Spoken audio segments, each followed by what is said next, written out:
Wala pa ng bata na expose sa scriptures. At kung di ako nagkakamali, pang-apat na representation na si Janet na maging member nitong church, ano? Tatlo yata sa mga representation, pinaprise dito, tama ba? Except si Lalay, ano?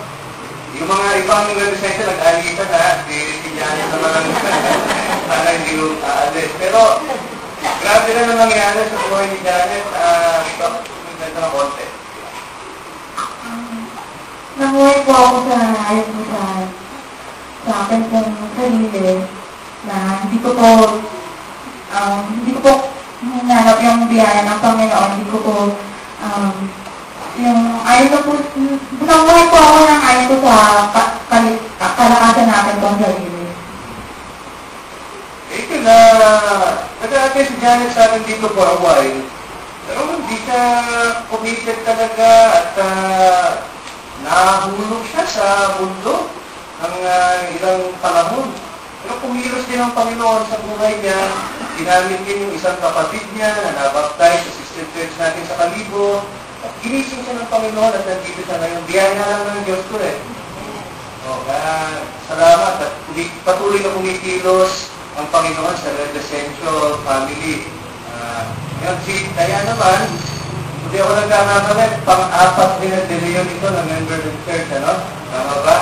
At ilang nabaptize dito? Pangatlo, si Dayan. Dayan, ikaw naman, kailan ka una na-expose sa salita ng Diyos? Since bata din. Since bata din. Marami tayong mga Timothy dito, since bata. Kaya mga magulang, pagkadaan natin yun at gawin natin tungkulin natin. Ano nangyari sa iyo, Dayan? Ano po, pinakita po sa akin ng Christ na wala po ako sa sarili kong gawa. Sa kanya lang po talaga, kaya po ako nabubuhay po dito sa mga. So, kay Kristo lang kayo nagtitiwala para sa inyong kaligtasan. At ginamit ko ng nanay mo, katatay mo Dayan, sa pagtuturo sa iyo ng salita ng Diyos at pagsama sa iyo dito sa church.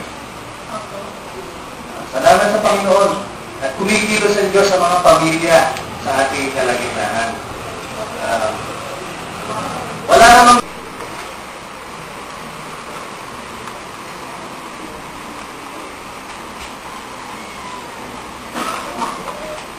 Janet, committed ka sa Panginoong Jesus bilang yung tagapagligtas ng Panginoon. At kahit na anong mangyari, lalabanan mo ang tukso at pagpapatuloy ka ng may katapatan sa Kanya hanggang muli. Baptize you in the Father, the Son, and the Holy Spirit. Praise the Lord.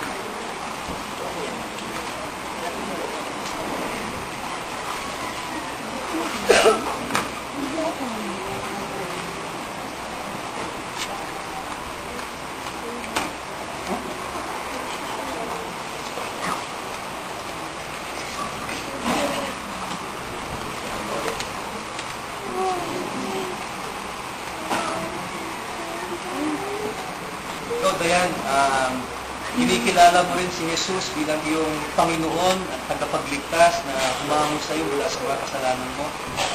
At committed ka talaga na lumakad sa bagong daan ng bagong buhay at maglingkod sa Kanya ng buong puso. Hindi maging tamad na bahagi ng Kanyang kaharian. Committed ka doon. I baptize you in the Father, the Son, and the Holy Spirit.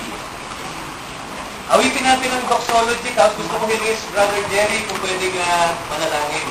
Let's sing the doxology.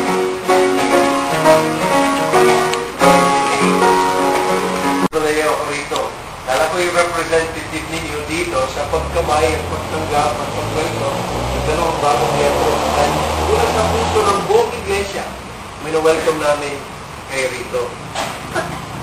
Part kayo ng pamilya, ng katawan ni Cristo dito sa MCPC. Welcome na welcome kayo. You may be seated.